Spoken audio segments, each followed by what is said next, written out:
I have 3 kitchen knives I want to sharpen today.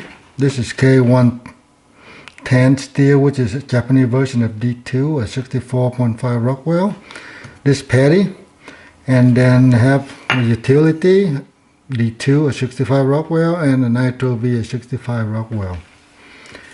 And the edge for kitchen knife I consider mostly for push cut.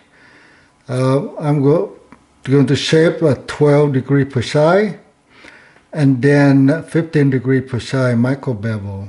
The micro bevel to keep the edge deflection, lower the edge deflection, because 12-degree precise is really efficient to glide through food, but however, the edge deflection is the primary cause of edge failure.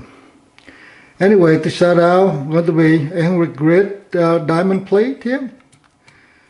And this edge was belt grade of Apex with 220 grit ceramic belt.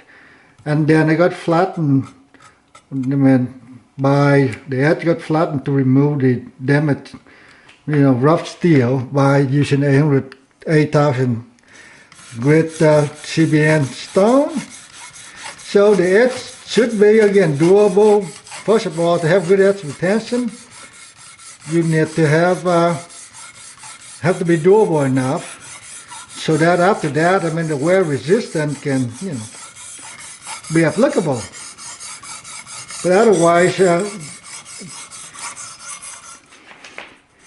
and this knife is extremely thin, so I have to kind of help it with this. When normally used, I thin out, I do freehand. Basically thin out a little bit and then put the cutting apex on it, micro bevel at this point. So for thin out, of course, you don't need the apex.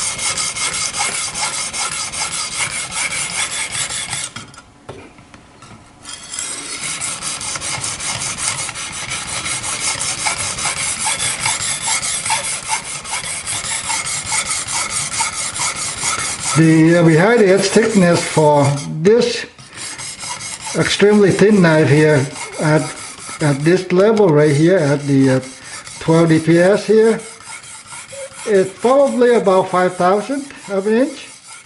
So, and for if you talk about a micro bevel, maybe at 1,000.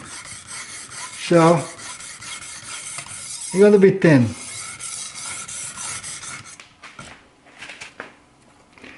Up to zero here, and this is the thing here. The you can see between anywhere 11.5 to 12 degree precise. It doesn't matter much. When I freehand, it definitely doesn't matter. The thing is, make sure that the edge is thin enough. That's all. That's all I need to do, or you need to do, if you are sharpening. So, and I'm going to raise this thing about. I only raised the arm adjustment here, so that this here didn't change. So I now have to check is. This thing says 12.25, so I just raise it a tiny bit more. And don't have to be precise here, basically. So about 14.6. But I want to, even though I say that, I just do this here, you can see, so I can make it too close to the 15 degree precise. the micro bevel here. Let me got the tip here. The tip are really flexing. So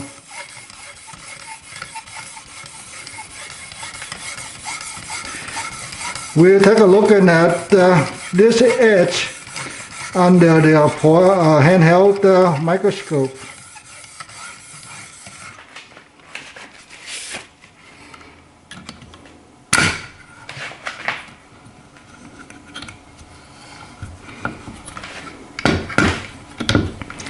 When I shaping, I go back and forth, and then when I debug or lower the bird, I mean not debug, debird, is I edge leading. So right now I am forming the micro bevel, shaping the micro bevel.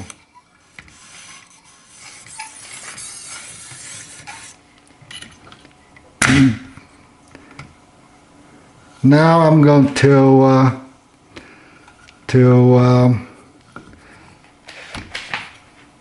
find deburring stroke. In this way, I mean, I can deterministically form my edge without, say using a strop. The strop, then the micro bevel or the rounding of the strop is any but precise. In other words, it can be this or that, but this thing, because fixed angle or even freehand, at least the angle is fairly consistent.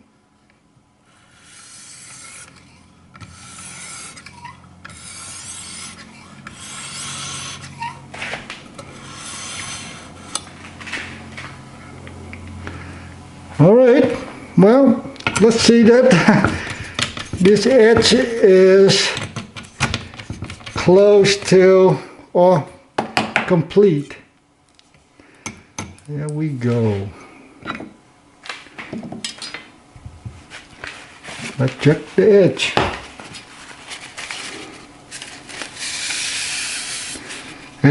Again, normal people don't do this, but I do this all the time. Normal people, you should clean the edge this way so you don't cut your finger off into your finger.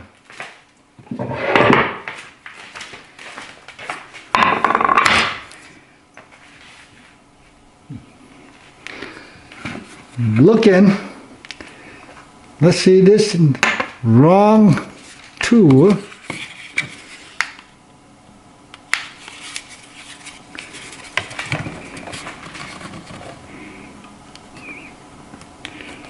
Okay, move it over so we can hopefully within frame here.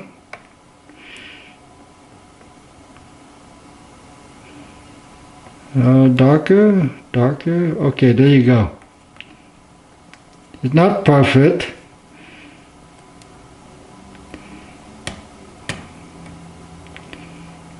Right there, the micro bevel, really small, and the primary bevel, really small. So it's probably 4,000 behind the edge for the one, and this thing maybe no more than 2,000.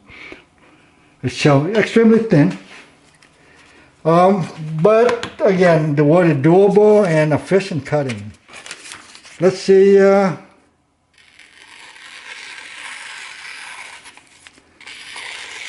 is, it's completely clean. No burr free, wire free. Well, usually you cut when you have a wire or something after you cut the phone book about a few times. Then the wire usually, or the burr, sometimes the burr is strong enough if you a lot of high pressure. Okay, a lot of blurring here, and pushing cutting tomato. I mean tomato, no carrot now. So push cut.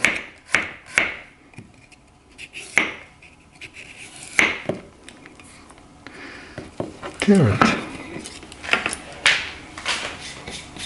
Let's cut some tomato. I test on some other knife, so. And here the skin of the tomato.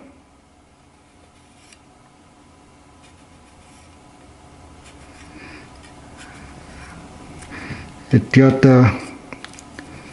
cut up here.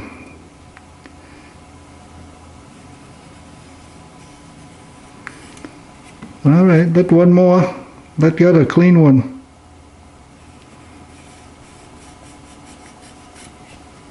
All right, it's clean.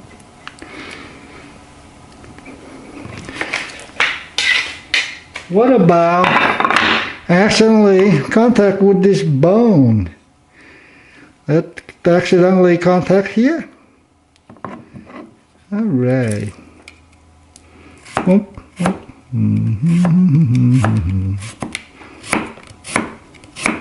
All right. Accidentally contacts the bone.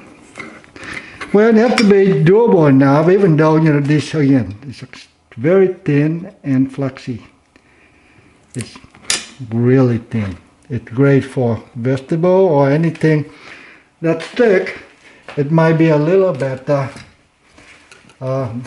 have suction to it because it's not, you know, have a funny S grind or something. Anyway, so, but if somebody would use your Western knife, and that's going to do, I need a bigger carrot, so my finger away from this. And what if somebody do this? Right here, right? All right. Well, the thing is, did the edge completely broken, and it no longer to function. In other words, if it's not doable, that means it's no longer to do the job. Not saying that it'd be perfect now. The difference between that is, did the edge still function, serviceable, right?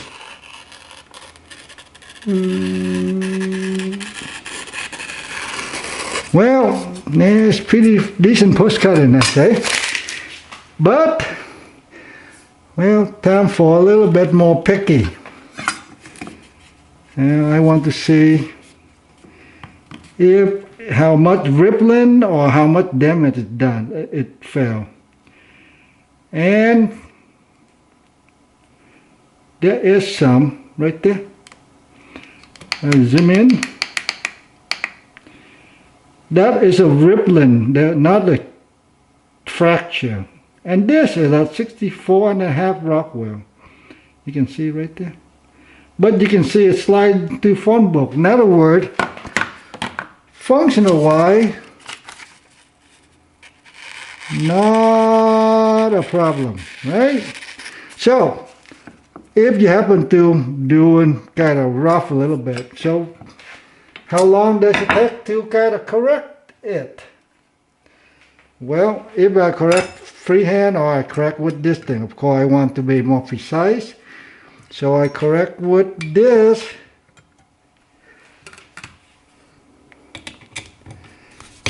And I got to fill in maybe 2 gentle pass, edge leading pass.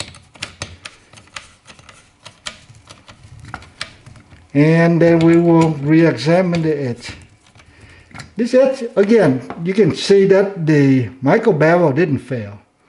Only the apex, maybe about 5 micron or some of deformation. Anyway, I'm going to do 2 pass.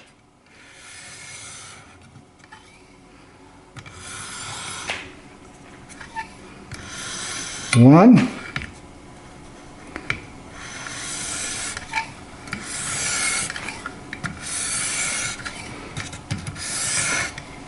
Say about 2 pass. I think I got a little bit overlapping.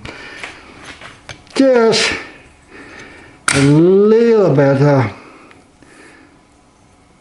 non-precise there. But again, this is sharpening to cut, not to do in a lab or something.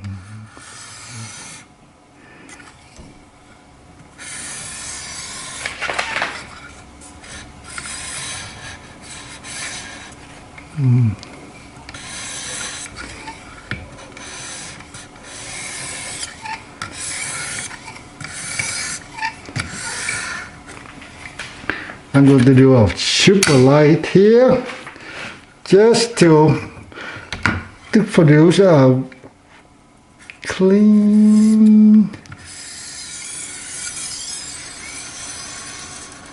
Okay. All right, we check under with the portable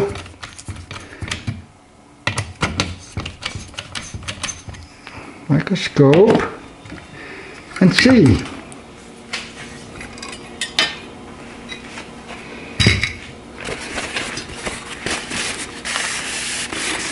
The rippling probably is kind of that's still there, I think, but the majority are gone. If you need to touch up after you lend your knife to somebody else, and they are doing using like a Western chef knife, do the chopping. That is a 3X. Right now you can see the rippling got clean out, so now it manifests so as if even though you see like all those little dot there, that means it's bent. It bacon edge a little bit. There's some bacon edge over here too. It's still there, and this is at this point, I mean, it's about 2 or 3 micron or stuff like that. And go back to test. Well, what did that mean is that even if the failure of a 15 degree psi, the apex, it's not the micro bevel, it's not actual the geometry now at the very tip.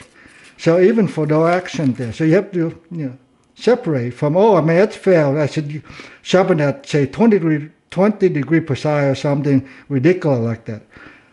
Now, if you do a lot of chopping, now you need to probably increase in the apex, the micro bevel, that tiny little bit, there are a few microns there, to be a little bit more robust. And even though this thing at 64.5 Rockwell here, it's quite strong. And that's why I say at some point, if you chop, the edge have to be, sometimes it have to be quite high. But if you keep behind the edge, thickness is thin, you can see it glide to the material very smoothly and nice.